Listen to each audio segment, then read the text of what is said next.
Welcome back, everybody. It's time to enter the final episode of Series 7. So here we go. But before we get to that, I am your host, Dr. John. This is Not Funny Guys presents Red Dwarf Rewatch, and we have reached the end of Series 7. We did it, folks. Time for our dramatic conclusion with Episode 8 of Series 7, Nanarchy. Directed by Ed By, written by Paul Alexander, James Henry, and Doug Naylor. So we have another writer in on this one. So yeah, which I didn't find much information, but Paul Alexander's been with us. So looking over here at some information, but this was released on the 7th of March, 1997. So let's get into a summary. Lister tries to cope with the loss of his arm. Meanwhile, Crichton searches for his nanobots, incredibly advanced microscopic robots, which can alter forms of matter at the subatomic level, so that they can obviously and hopefully rebuild Lister's arm. Crichton finds the nanobots in Lister's laundry basket, and also discovers that it was the nanobots who stole Red Dwarf. This whole thing we've been chasing around for the last couple series. In the first, and then Crichton gets his nanobots to rebuild both Red Dwarf and Lister's arm, and Red Dwarf finally reappears for us. But one problem, its size. So let's find out how that happened. So we open with a kind of recap from last week about the whole epideme virus, and we have Crichton emotionally telling about how Lister lost his arm and all that fun stuff. And apparently, before we cut to the credits, we get to see one last time Kat go in with that inappropriate handshake to the same arm that Lister's missing the hand. So, after the credits, we come and we find Lister trying to play the guitar with Crichton's help. It's still bad. The rest of the crew is painfully trying to listen in on this. Everyone's trying to say positive about his arm loss. Lister wants them to name somebody who's gone on to basically be successful with one arm. Chris comes up with Lord Horatio Nelson, Admiral Nelson. He wants more. Crichton and them, they come up, Venus de Milo, the statue, no arms, famous model. Kat even tries to name a Welsh painter, Van Gogh. It's Van Gogh, or Van Gogh, depending on who you ask. But I think he thinks he's Welsh is hilarious. No, he was, I think, Dutch. That's right. Lister corrects him that was about the ear. Chris comes up with another. What's his name from The Fugitive? And Lister goes, you mean the one-armed man? He was the murderer. It's all very awkward. But we cut to Crichton eventually. At some point, he's really babying Lister. He's dipping his biscuits in his tea, and he's holding the tea, and Lister's got like this towel over him. It's absolutely ridiculous. It's honestly just the worst kind of pampering, but he probably has a lot of guilt. Now, Chris kind of calls him out for this.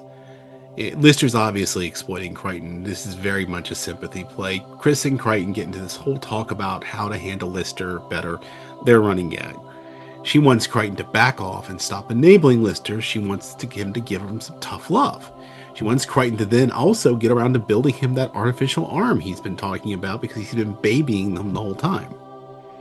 Meanwhile, Lister and Kat are in the main galley area. Kat can't get off the whole idea of not talking about missing an arm.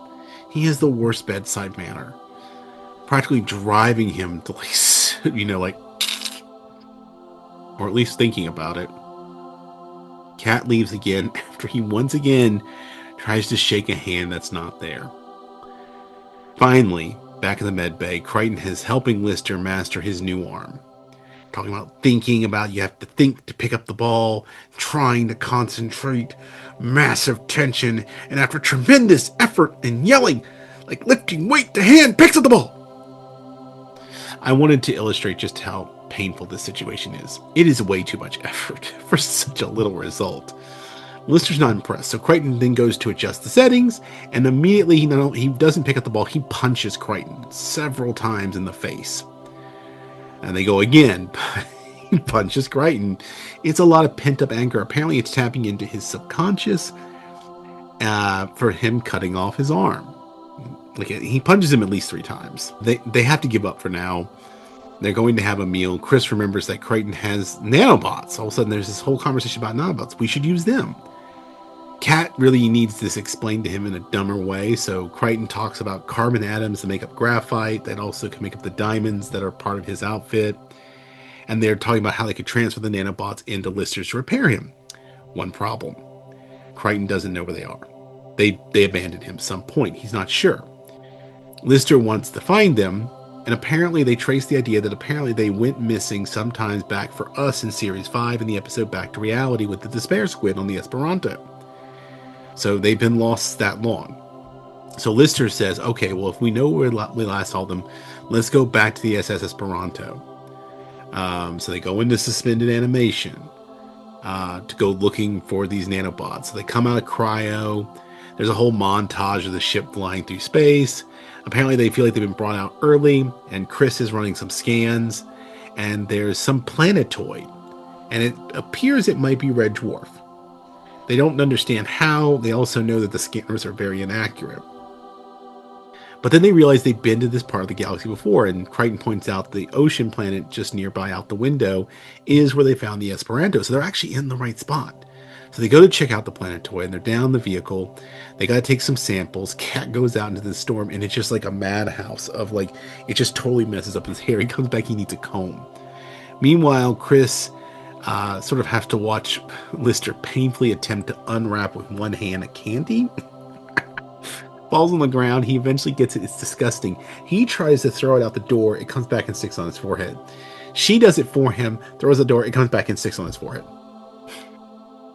Finally, the cat returns to the scanner, and that the sand on this planet is, or was, Red Dwarf. Chris and Lister go out there too. They find stuff, and they bring it back to Starbug, sitting in the storm. It's a bunch of useless stuff, but it's apparently stuff that appears to be from Red Dwarf. They find a watch, and guess what? Lo and behold, it's Holly! And not just it's Norman Lovett, he's back, it's the original Holly. He explains that basically the nanobots stole Red Dwarf. They left the stuff they didn't need on the planet, and they restored him to his core programming. That's why it's back to Norman Lovett as him. Crew figures out some of the stuff of what's going on. While they were on the Esperanto, the nanobots took the ship in a miniature form of Red Dwarf and dumped the rest of it onto this planetoid. So this is like everything they didn't need. They shrunk it down and did this.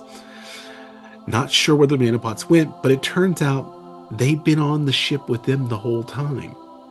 So they finally do an internal sweep. The nanobots turn out to be in Lister's laundry.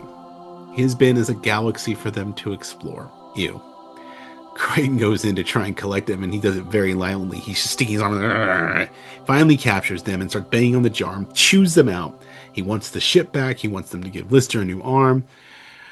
He communicates them with the machine code on a monitor. Then they go to medbay. Crichton has them on the tip of his finger, like this. I'm not living off this. Literally this. And he says he has to insert it into Lister's body. Lister's a little worried about this. Said, don't worry, it's a syringe. He wakes up, and his whole body has been upgraded. The crew come in, and they're in shock, and then he steps off, and like Chris is checking him out. He has been turned to this like muscled Adonis, and obviously not something he wants to be.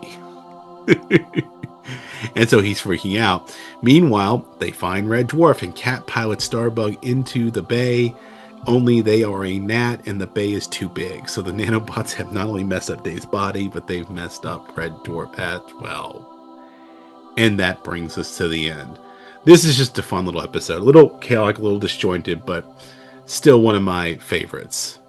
But guess what, folks? That is the end of Series 7, but we are not done. We're going to be back with Series 8, and we're going to have a whole different kind of adventure, because when we get back to Series 8 next time, it'll be Back to the Dwarf Part 1, and things are going to take a nice little U-turn into left field, you might call it. Whatever.